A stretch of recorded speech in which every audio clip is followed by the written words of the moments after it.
Had half a credit of geography that I had not taken. With graduation just a few months away, she was in shock. I was like, is this a joke? To fix the problem, the school pulled Freeman from her forensic science class and put her in a freshman level class to meet the requirement. Going from essays and free response questions to coloring sheets was quite a change. An online class was apparently out of the question. They didn't have enough teachers to grade the coursework, which ultimately was a result of budget cuts. Not only did she get news at the last minute, the geography credit isn't listed as a graduation requirement in the state's academic program planning handbook. But according to Skiatook school policy, the requirement is listed on an enrollment form given to freshman students. Of course, all those papers don't get home with their parents because we're kids. I mean, we're still kids. Since Freeman was a transfer student, she feels someone at the school should have made her aware of the rule when she came here years ago. You need to be able to talk to the counselor and talk to the administrators and make sure that they actually have a personal hand in your student's life. Freeman has since been allowed back in her science class, but is paying $150 to take an online course. Although she will graduate and attend OSU in the fall, she's hoping administrators will hear her story and make sure the faculty is held accountable to keep students on track for their future. Now, Freeman says she isn't the only student who was given short notice that they may not graduate. Now, I did reach out to Skiatook High School, who says they can't comment on student issues. Reporting live, Corey Duke, 2 Works for You. Wow, hopefully brighter days ahead for her. New at 10, Tulsa Mayor G.T. Bynum responds to President Trump's executive orders on immigration. Bynum wrote on Facebook that he wants the immigrant community in Tulsa to feel safe and welcome. Trump has outlined plans to cut funding to sanctuary cities and build a wall along the U.S.-Mexico border. Breaking news right now in Philadelphia. About 5,000 people clogging downtown streets tonight, protesting President Trump's visit there earlier today. So far, protesters have been peaceful. However, police took one into custody when they discovered he was armed with a knife. Well, moments ago, British Prime Minister Theresa May arrived in Washington, D.C., where she's going to meet with President Trump tomorrow.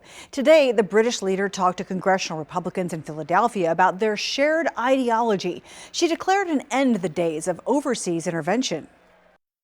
The days of Britain and America intervening in sovereign countries in an attempt to remake the world in our own image are over.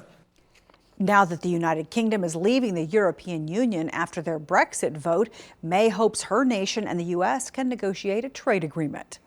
Some new details on the health of former President George H.W. Bush. He is taking his last round of antibiotics and could be discharged from the hospital this weekend. A spokesman says Mr. Bush is improving every day. He was admitted to a Houston hospital about 2 weeks ago because of breathing difficulties. He was later moved to intensive care. Now, your Storm Shield weather first forecast. And hi there, everyone. On a cold night across Green Country, the temperature trend over the last couple of hours is pretty much flat. And over the last 24 hours, it's a degree warmer than it was at this time last night. We're looking over into Jenks from our River Spirit camera. And right now, the temperature in Jenks is a cold 26 degrees. Owasso's at 32. In Sand Springs, it's at 33. Broken Arrow at 28. Claremore at 30.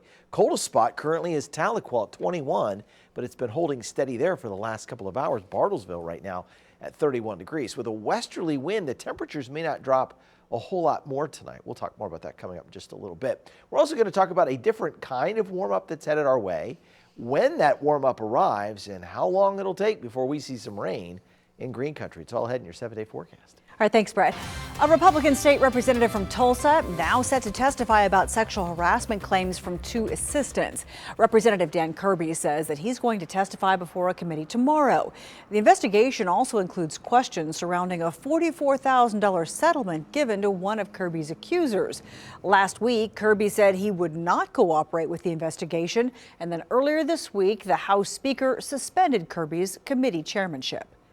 Right now, many are remembering the Green Country pilot who died when his plane crashed near Grove last night. The family of 61-year-old Robert Hudson says he was very giving and had a calling to help people. He and his wife Pam joined the Mexico Medical Missions Organization 10 years ago.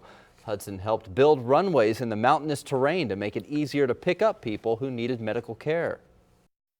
he really wanted people to have their fundamental needs met with regard to food and shelter and access to medical care. Hudson graduated from Oklahoma State University. In lieu of flowers, his family is asking to donate to Mexico Medical Missions. As we go back to breaking news, water crews with the city of Tulsa are on the scene of a sinkhole at a busy intersection at 15th and Peoria. Next, we'll hear from an employee about the situation. And there's no place like home for a family going through some tough times. See what a local company is doing for cancer patients. Plus, Tulsa is alive with artists, how a local program is recruiting national talent to live and work here.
Returning to breaking news that we first told you about at the top of the hour, a sinkhole just appearing in Midtown Tulsa tonight. This is a scene at 15th and Peoria near the Palace Cafe. We talked with one employee who works in that area, and she says she's concerned. Hopefully they are able to get it under control, because at the moment it seems like it's getting larger and larger. Tulsa police and city crews are monitoring that sinkhole. Right now, one lane of traffic is closed. And before you head out the door tomorrow, join Tanaya, Daniel, and Kirsten. They'll be keeping track on any delays in your morning commute. New tonight, a Bartlesville cleaning company is offering free services to families with cancer. 2 Works For You reporter Katie Wisely shows us why one family is forever grateful. He's just a normal little boy.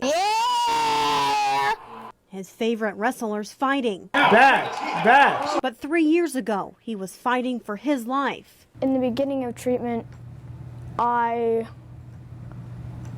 wish that it never happened. Kieran Anderson's leukemia now in remission, but forever a part of his story. It wasn't as hard because I knew that my family was by my side.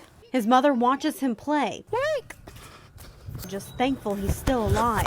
It's hard to watch your kids suffer. It's really hard to not be able to do anything to fix it. The 11-year-old underwent a bone marrow transplant last March. Between her mom duties and that surgery, which cost more than $1 million, it's a struggle.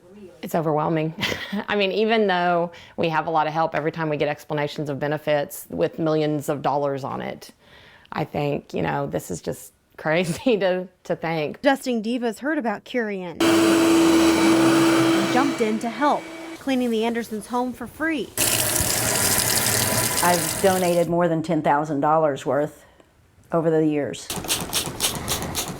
The royal diva herself, Martha Woodard, was diagnosed with breast cancer in 2015.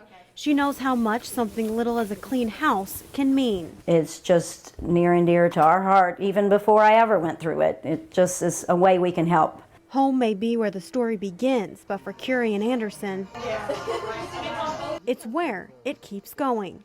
Katie Wisely, 2 Works for You. We do have a 2 Works for You health alert tonight. The flu outbreak is growing in Oklahoma. The Centers for Disease Control says Oklahoma and 6 other states have the highest flu activity in the nation. You can see Tennessee, South Carolina, New Jersey, New York also in that category. 8 Oklahomans have died from the flu this year, and more than 450 people have been hospitalized since October. Well, check out this video and you'll see a lot of familiar faces. The entire 2 Works for You team and our Scripps radio partners dropped by McClure Elementary today for a very special delivery, a $10,000 check for Reading Partners of Tulsa. We teamed up with a nonprofit that focuses on one very important goal designed to help children throughout their lives. And to take students from where they are in their reading skills to where they need to be, which is reading on grade level.